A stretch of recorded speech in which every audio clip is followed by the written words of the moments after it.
Hey guys, Kristen Link here. Welcome back to Girls Talk Code. I'm here with Aashni Shah. She is a developer at Microsoft and is doing other amazing things in tech. So thank you so much, Aashni, for joining me. Absolutely. Hey, Kristen, how are you doing? I'm great. So I'm sure everyone wants to know, how is it being a Microsoft developer? Like, what is it you do exactly? It's honestly so amazing working there. The company is massive, of course, Mhm. and I'm working in the Vancouver office. So we've got a lot of different teams out here. A lot of people work remotely, so their teams are based in Redmond. But it's a lot of really cool, fun people to work with. Like from the first day that I started working, I felt really welcome there. And yeah, I made it because I just moved to the city as well. I made a group of friends there that I hang out with all the time, which is really nice because we all moved here recently. And then the work itself, like my friends are all working on very different products and teams to me.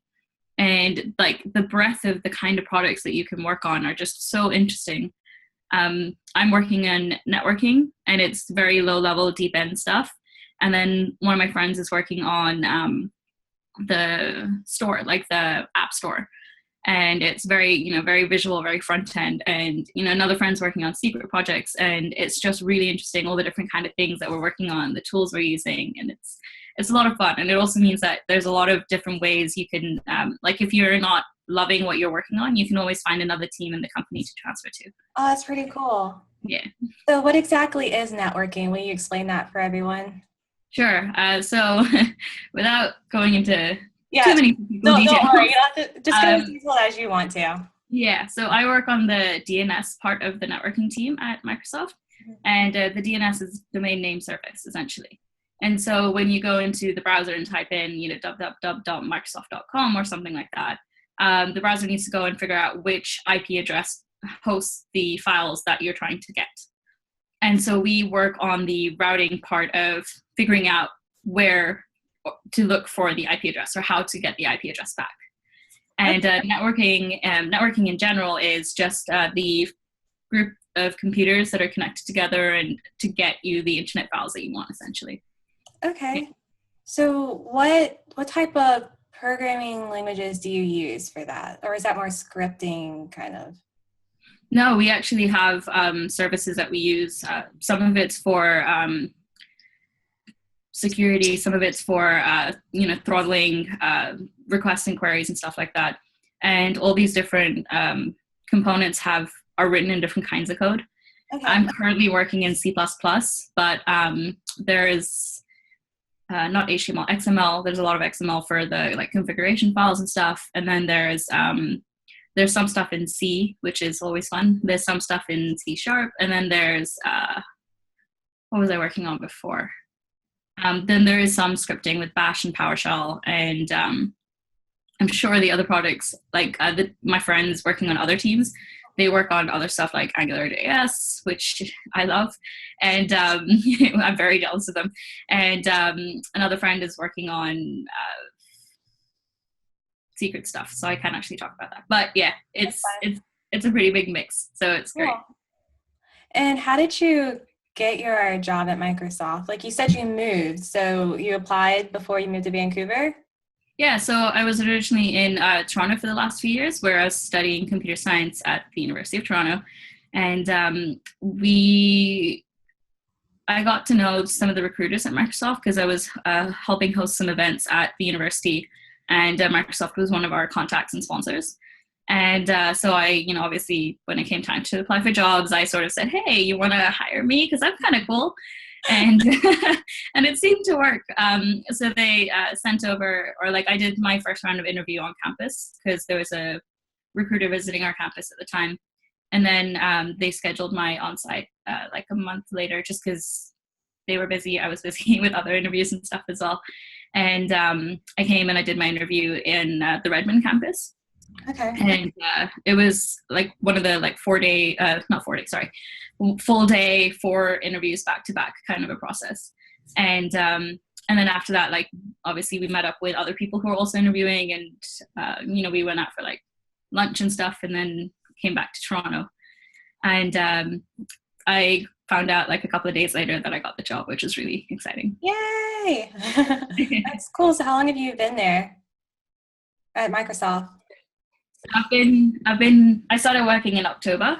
October? Okay, cool. Yeah, so like I basically graduated last summer and then did a lot of traveling. So I went on a big Euro trip with some friends, and then I went back home to see my family for a couple of months, and then I came here in October to start working, and I've been here for the last 5 or 6 months. Wow. So back home is Kenya, you told me? Yeah, yeah. So I grew up in Kenya. My life is all in Kenya, and my family's still back there, and I'm here now, but we'll see where I end up. And yeah, it's just so much fun. Like growing up in Kenya is definitely one of the best things I could have ever done for myself, because it just exposes me to very different things, and yeah, it makes me a very unique person. Cool. Like, you willing to share some of that? Yeah, so we have a lot of school trips that we would do, or just even trips I'd take with my family and stuff like that, where we'd go out to rural parts of Kenya for field trips and stuff like that. And on these trips, we'd learn a lot of different cultural things, where we're interacting with the Maasai, doing rituals that they do generally, celebrating in some of the ceremonies that they have, and then just hiking around with the gorgeous views that you have everywhere there. And then there's a lot of community service work that I would do. Like just our family would do it anyway. And like one of the things that I really enjoy doing is on our birthdays, we'd always go and there's some orphanages. There's one orphanage in particular we'd go to, and we'd sort of celebrate our birthday with the kids there. So we take, cake and candy and gifts and stuff with them, and like to the point that they'd recognize us. And it wasn't just like me, it was my sister and I, and then we lived in a big joint family, so our cousins would also do it. So we were going there like 6 or 7 times a year, and it was pretty amazing. Wow. Yeah. Those are a lot of experiences that a lot of people don't have. Yeah. And you left Kenya to study in Toronto? Is that what you did? Yeah. So 2011, I moved over to Toronto, and now I'm here. Cool. So did you study computer science in Toronto? Yes, I studied computer science there. I was originally planning to do computer science and economics, and then I realized I love computer science and not so much in love with economics. It's cool, it's just not my kind of cool. Yeah. And so I did I didn't do economics. I did computer science while I was at U of T, and our university has this program called a PEY, where between your 3rd and 4th year you can take a year off and do some work experience as well. And so I managed to get an internship for that period of time. And so that meant I was in school for 5 years instead of 4. Okay. But it was totally worth it. Like that work experience has probably been one of the best work experiences I've ever had. What was it? What did you do? So I was working at a company called Oanda, and we were working on the registration system, like our team specifically. Okay. The company does foreign currency trading. And yeah, and it's based, or like their main development office is based in downtown Toronto, which is so great because it meant I could actually live where I was living, and then which is downtown. Like our university is also downtown, and then just get to work, and then in the evenings you could just go out and explore the city and stuff, which I love.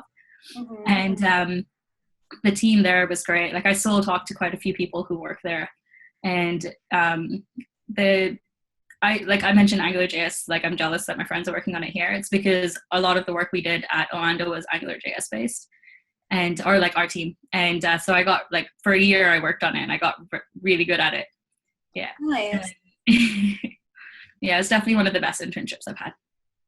Cool. Do you have a favorite project that you've done so far? Microsoft or just in general? Just in general. Sure. I think my favorite is the hackathon project that I did, actually. Nice. Wait, it's split. There's a hackathon project and a school project. So the hackathon project was at Sports Hack with a couple of my friends, and we actually created a concussion detection helmet. And the idea behind it was we had a sensor card stuck inside a helmet, and then we would do certain motions that, some of them are just regular, like you're skating around, because we were pretending we were hockey players. And you sort of just skate around with it. So it's just regular, you can't see my hands, regular hand motions with it. And that shouldn't show that there's been an impact. And then there was some where it was like a knee-jerk reaction kind of a thing because you've been hit or knocked over. and those should show impact. And we actually got some of those algorithms working, which is really cool in hackathons in Oh. 36 hours. Yeah.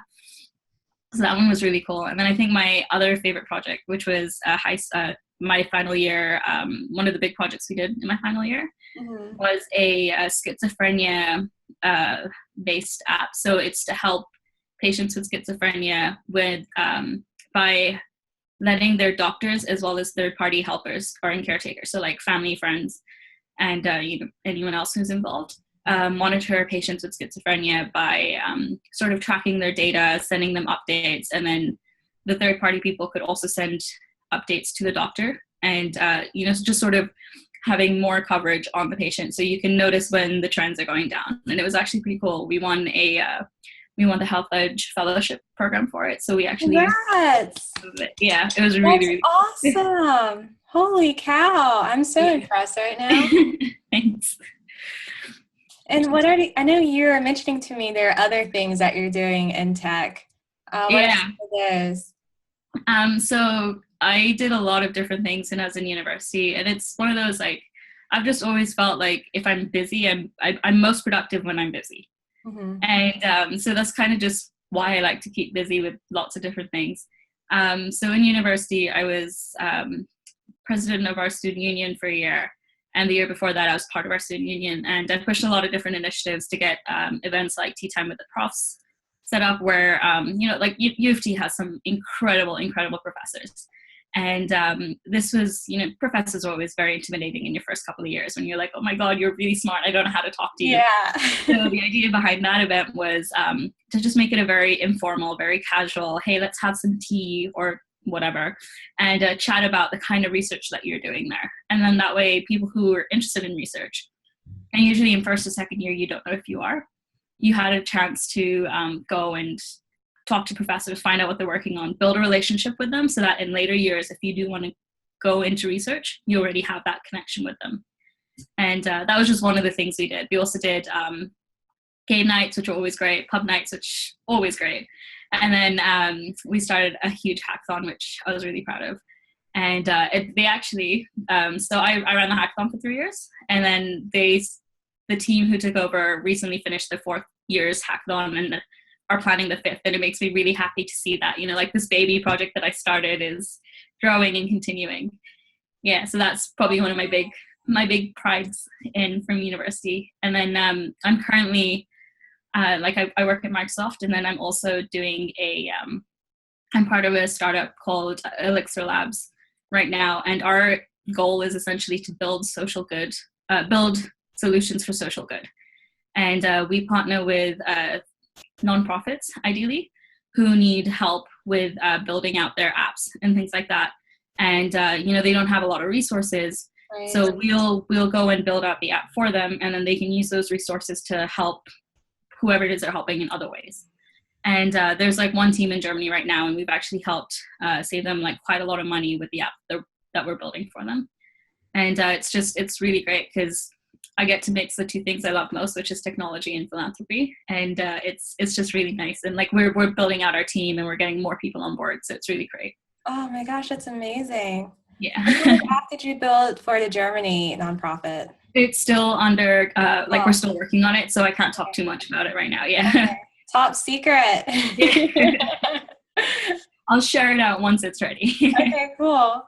And oh gosh, it just lost me. Oh yeah, what are some of the like hardships, like the tough things about being a developer, and then like what are your favorite things about being a developer?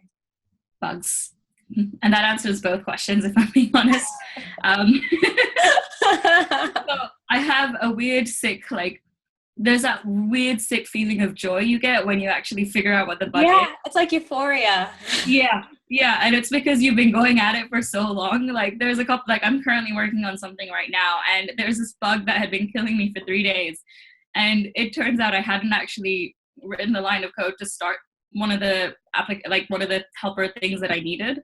Mm-hmm. And that took me 3 days to figure out. And when I figured it out, I sort of just wrote the code, tested it, and then I walked away from my computer for like half an hour because I was like, I can't do this anymore. But then bugs, because you also have to debug them and question your sanity after trying to debug it for hours. So that's a lot of work, and that's really hard. I think one of the other things that's a little hard and scary, especially with someone who's just starting as being a developer, is there's so many different things that you can learn and that you want to learn. And and like there's, you know, every day I see posts from the different groups I'm on saying, hey, I want to start programming. What should I learn? And it's like you could go into, you know, the deep end of things, which is, you know, the low level stuff like networking, which is what I'm in right now. You could go into web dev, you can go into machine learning or AI or data analysis. Yes, Yeah. that's the word. Or, And yeah. and they all like, yeah, your basic fundamentals are probably about the same, but they all require some like learning very specific kind of learnings. And so I think that's one of the hard things. And it's also like focusing on one and sticking to one, because once you start working and, you know, you get a life and stuff, you don't necessarily have so much time to do other things as well. Like I really want to learn about data analysis. I swear I know what the word is. And but it's one of those, like, I don't have enough free time to sort of sit down, because yeah, you can spend maybe an hour or two here or there, but for things like this, you need, you know, big chunk of time and then time after that to keep practicing. Definitely. I'm glad you covered that, because I get a lot of questions about that. Like, what should I learn when I start coding? And I say, well, it depends on your goals. But remember, don't get distracted, because, you know, everyone says, oh, you need to learn Ruby on Rails. Oh, but you need to learn Angular. And it's just, you just need to stick to something. So it's so true. Yeah. Like one thing that I did last year is, and I actually mastered it for just over a month, is every day I would try to write a little, it was also to build up my GitHub repo, I'm not gonna lie. But I would write up, I'd write up a little program or something and then just sort of stick it up to get onto GitHub. And so I think for the first week I tried learning how to do Chrome plugins. Mm-hmm. And it was, you know, something very silly, something very simple. And like you can write a Chrome plugin in, you know, 20 minutes. Like you can learn how to write a very basic one. Really? And then yeah, like they're really, really simple. Like you just need to have like 2 certain files, I think it was. And then you can just get like a Hello World version of that working really, really quickly. And then after that, it's more like coming up with an idea for something you want to build. So I think one of the ones I did was an Ipsonator, where I did a lot of web dev-y kind of stuff. So I always needed to grab lorem ipsum text, like placeholder text. Mm-hmm. So I found a bunch of different APIs that had, like there was a bacon ipsonator. So it gave you lorem ipsum text in bacon form, or just like different food words and stuff. Yeah, exactly. So I've seen the hipster one. Yeah, I think that was one of them as well. And then this one, every time you clicked on the plugin, it would just give you a random group of, like, it would just pick one of the APIs at random and give you text from that. And it's just sort of like letting me have more practice with APIs, playing around with plugins and stuff. And then that was the first week. The second week, I think I started working on a Ember app, I think it was. It wasn't Angular, it was one of the other two. And then just, you know, I was trying to make a Pomodoro timer using that and things like that. And that's just a way for someone who's new, who wants to learn programming. I find the best way is to pick a project and just start working on it. Because until you actually start putting something together, you won't know the like little intricacies that developers need to know on how to build a map. That's a good point, because a lot of times we get so sucked into, I need to learn this, I need to read this, and we don't really build as newbies, you know? Yeah. And that's when you learn the most. Exactly. Awesome. Yeah. So how can people get a hold of you on social media if they want to reach out to you? So Aashni Shah, that's my sort of handle on pretty much everything that I'm on. So I'm on Twitter, Instagram, Facebook, though I prefer only adding people I know. And then Stack Overflow, GitHub. I'm sure there are a couple of other ones in there. You're everywhere. I try. I started tweeting out again for like the last couple of days. And then I do this thing on Instagram called Project 365. So I'm always like, that photo that I send out is shared to my Twitter and my Facebook as well. With this project, and I've been doing it for almost 3 years as well, which is amazing, is I post one photo every day to sort of wrap up or represent my day. And I started as a way to encourage me to do more photography kind of stuff. Mm-hmm. It sort of ended up more into like there's a couple of months, if you go back into the history of my photos, where it's really, I took a photo of a box of erasers and said, oh, look at all of my childhood history, because like those erasers are from my past, and my sister and I used to fight over who got to use which eraser and stuff. But Eraser? eraser, like when you write with a pencil. Yeah, just like those little eraser blocks. Yeah. Okay. Yeah. You could buy like some really cool ones and stuff, and my sister and I would fight over who got to use which one, because we would always buy them when we went to London, and it was this whole thing. And so like some of us yeah, and so like some of the photos are really just like something really silly like that, and then some of the other ones, especially a lot of my more recent ones, are like much nicer, like views of the Vancouver city, or when I was on safari last year, like some of the elephants that we saw and the lions that we saw. Ah, safari in Kenya? Yeah, yeah. Oh And my gosh. the year before I went to South Africa for a little bit as well. So yeah. Man, what's next on your list to travel? Travel wise, so I've got a couple of, like, I love traveling. It's one of my favorite things to do. I'm planning a trip for my mom's birthday, and I think we're going to the Maldives and Sri Lanka. We're just sort of finalizing the details. I think before that, I'm hoping to go to Banff, which is in Alberta, Canada. It's supposed to be one of the most beautiful places to go to, which is great because I can take my camera and explore. And then I have one of my closest friends from childhood. She's getting married. So I'm waiting to find out where her wedding is. It's like down to Dubai or Kenya. Okay. And so those are like the holidays trips that are sort of in mind. But other places I want to get to, yeah. Other places I really want to go to are like Iceland and Japan and South America, like anywhere in South America. And like, there's a lot of the world I still want to see. Me too. Well, thanks again. Thanks for taking time out of your busy day. Absolutely. Thanks Bye. so much for chatting. Oh yeah, of course. Bye. Bye.